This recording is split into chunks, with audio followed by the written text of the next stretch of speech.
Assalamualaikum warahmatullahi wabarakatuh. Alhamdulillahirabbil alamin. Wassalatu wassalamu ala asyrafil anbiya'i wal mursalin wa ala alihi wa ashabihi ajma'in, amma ba'du. Yang saya hormati kepada beliau Bapak Farhi Hasna sebagai dosen di mata kuliah Tafsir Ahkam, dan juga yang saya hormati kepada seluruh teman-teman dari semester 1 Ma'had Aliyah Farmasi.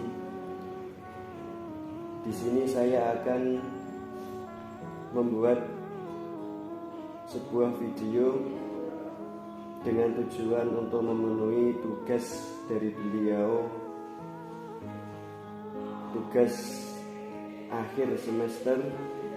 Di sini saya akan menjelaskan sebuah tafsir yang babnya yaitu menyembelih kurban untuk takarrub kepada Allah. Ada sebuah ayat yang menjelaskan mengenai tentang kurban. Quran surat Al-Hajj ayat 36 sampai 37 yang bunyinya, Bismillahirrahmanirrahim. Wal budna ja'alnaha lakum min sya'airillahi lakum fiha khairun fadhkurusmallahi 'alayha shawaffa فإذا وجبت جنوبها فكلوا منها وأطعموا القانع والمعتر كذلك سخرناها لكم لعلكم تشكرون لن ينال الله لحومها ولا دماؤها ولكن يناله التقوى منكم كذلك سخرها لكم لتكبروا الله على ما هداكم وبشر المحسنين. Adapun yang artinya 6, dan binatang-binatang kurban kami jadikan untukmu adalah sebagai bagian dari syiar-syiar Allah. Bagimu padanya ada kebaikan, maka sebutlah asma Allah atasnya dengan berbaris-baris. Kemudian apabila binatang-binatang itu telah roboh atau mati, maka makanlah sebagian daripadanya dan berikanlah sebagiannya kepada fakir miskin yang tidak minta-minta dan yang minta-minta. Begitulah Allah jinakkan binatang-binatang itu kepadamu supaya kamu bersyukur. Ayat 37 yang artinya daging dan darah binatang itu tidak akan sampai kepada Allah, tetapi yang sampai kepada apabila binatang-binatang itu telah roboh atau mati, maka makanlah sebagian daripadanya dan berikanlah sebagiannya kepada fakir miskin yang tidak minta-minta dan yang minta-minta. Begitulah Allah jinakkan binatang-binatang itu kepadamu supaya kamu bersyukur. Ayat 37 yang artinya daging dan darah binatang itu tidak akan sampai kepada Allah, tetapi yang sampai kepada Allah adalah ketakwaan itu. Begitulah Allah jinakkan binatang-binatang itu kepadamu supaya kamu mau membesarkan Allah atas petunjuknya yang diberikan kepadamu, dan berilah kabar gembira orang-orang yang suka berbuat baik itu. Quran surat Al-Hajj ayat 36 sampai 37. Maka ketika kita munasabatul ayatnya, di dalam ayat-ayat sebelum ini telah dikatakan bahwa jalan untuk mencapai ketakwaan ialah membesarkan syiar-syiar Allah dan menjunjung tinggi hukum yang telah disyariatkan. Maka di sini Allah telah memberikan anugerahnya kepada hambanya berupa ternak binatang kurban yang digiring ke Mekah untuk dipotong sebagai kurban, yang juga merupakan salah satu dari syiar Allah. Menggiring dan memotong kurban di tanah haram itu adalah suatu kebaikan yang besar dan akan mendapatkan pahala yang besar pula. yang akan dipetik di akhirat kelak. Itu munasabatul dari ayat tersebut. Tentunya ketika ayat itu diturunkan oleh Allah Subhanahu wa taala, maka akan mengandung sebuah sababun nuzul atau sebab-sebab diturunkan ayat tersebut. Di sini dikatakan atau diriwayatkan dari Ibnu Abbas dan Mujahid. Ibnu Abbas ini kebanyakan beliau itu salah satu dari ahlinya itu menjelaskan dari asbabun nuzul ayat-ayat Al-Quran. Beliau meriwayatkan bahwa ada sekelompok kaum muslimin yang bermaksud hendak menyembelih kurban al-jahiliyah, yaitu dagingnya dipotong-potong dan disebarkan di sekitar Ka'bah, lalu darahnya dioleskan di dinding-dinding Ka'bah. Tiba-tiba setelah azamnya itu akan dilaksanakan, turunlah ayat yang menyanggah perbuatan itu serta memberikan bimbingan dengan cara yang lebih baik dan layak. Jadi sudah jelas turunnya ayat tersebut itu memang dari kaum jahiliyah dahulu itu memotong binatang yang disebarkan di sekitar Ka'bah tersebut. Lalu orang-orang itu mengoleskan darah-darah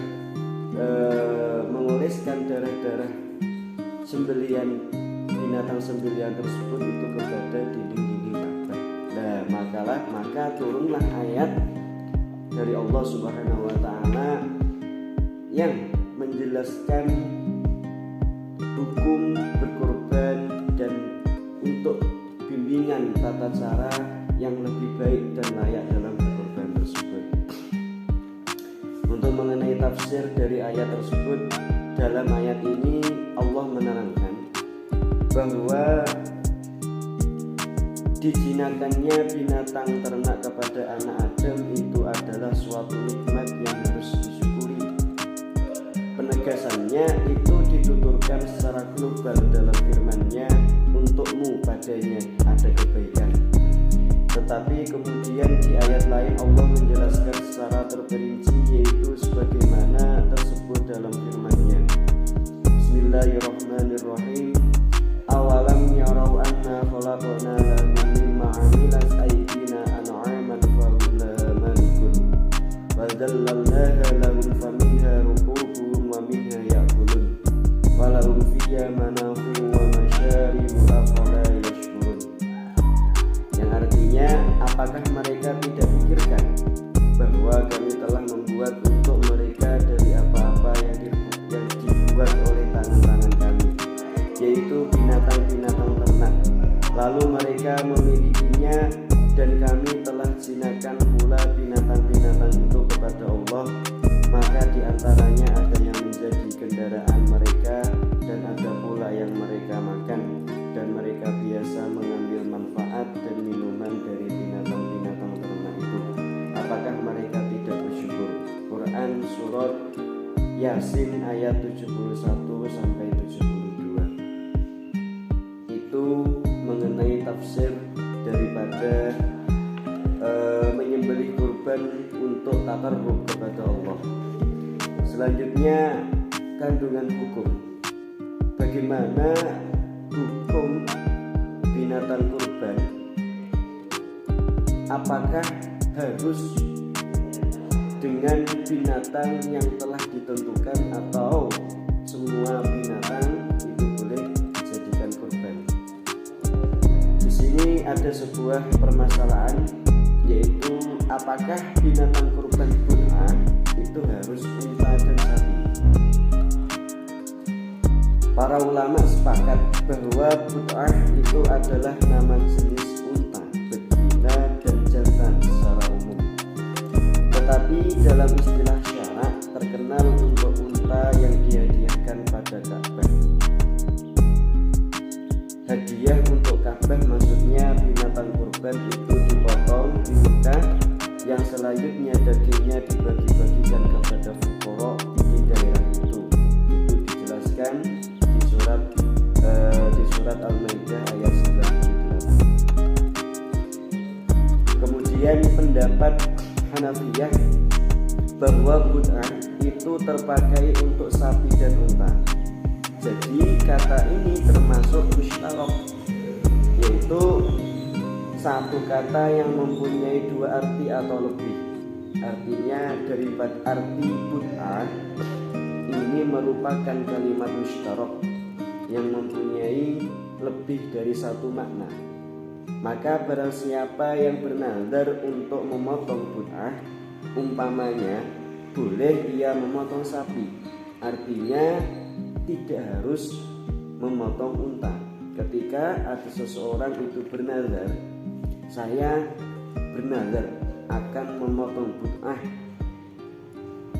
di bulan Dzulhijjah, maka seseorang itu boleh berkurban dengan binatang sapi, artinya tidak menggunakan unta.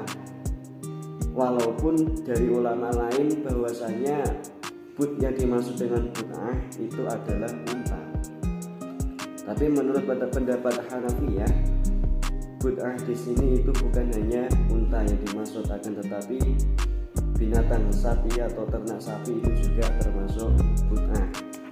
Dengan alasan Hanafiyah itu karena kalimat bud'ah itu kalimat yang mustarak, artinya mempunyai makna lebih dari satu. Demikian Atok dan Sa'id bin Musayyab mengatakan seperti itu dengan beralasan yang pertama hadis Jabir bin Abdullah yang berbunyi kunna nanaharu al-badnata an sab'atin faqila wal baqarata qala wa hal hiya illa minal budni, rawahu Muslim. Artinya kami biasa memotong korban seekor bud'ah untuk 7 orang. Lalu ia ditanya, bagaimana halnya dengan sapi? Maka ia menjawab, bukanlah sapi itu termasuk bud'ah juga. Jadi di sini dari hadis Jabir bin Abdullah itu mengatakan bahwasanya sapi itu termasuk bud'ah, jadi juga bisa mewakili dari 7 orang untuk berkorban.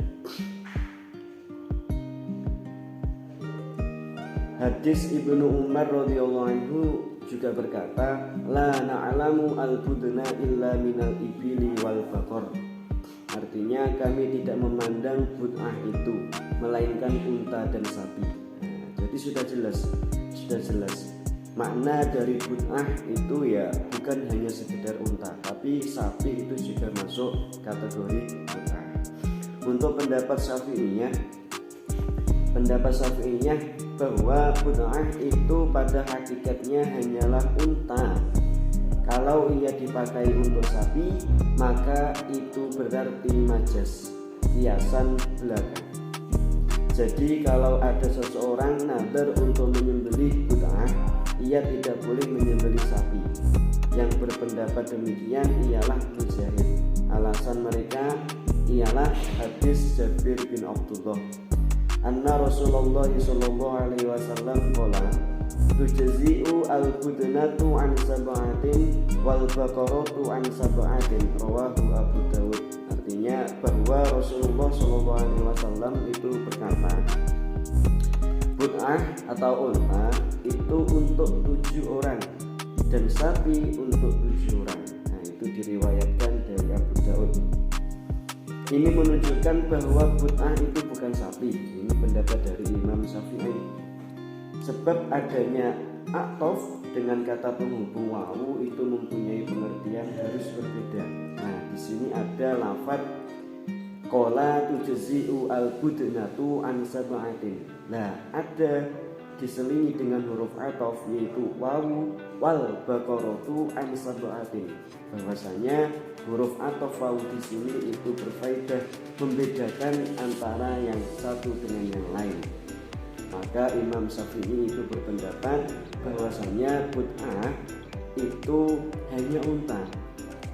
Sapi itu ketika seseorang itu bernazar menggunakan sapi, maka makna tersebut itu berarti majas atau kiasan saja. Kok seseorang itu bernazar bid'ah, ya maka harus menyembelih unta.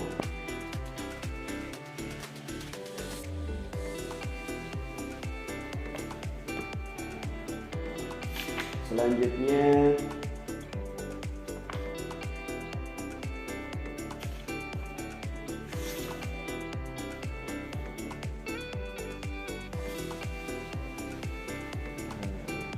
mungkin hanya itu yang dapat saya jelaskan dari mengenai tafsir Al-Quran.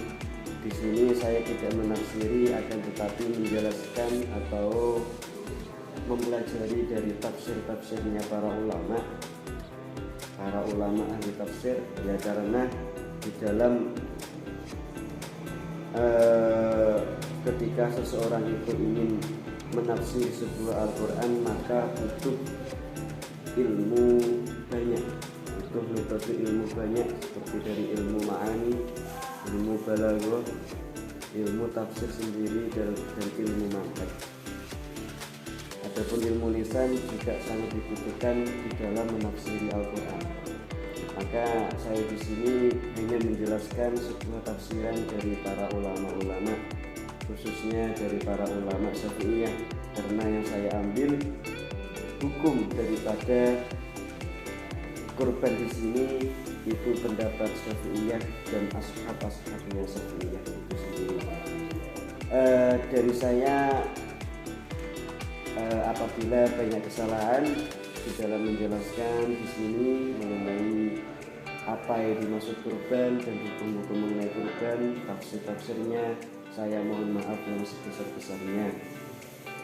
Dan apabila ada kesalahan dari saya menjelaskan, maka saya sangat berharap untuk kepada kalian semua untuk membenarkan, untuk mengomentar.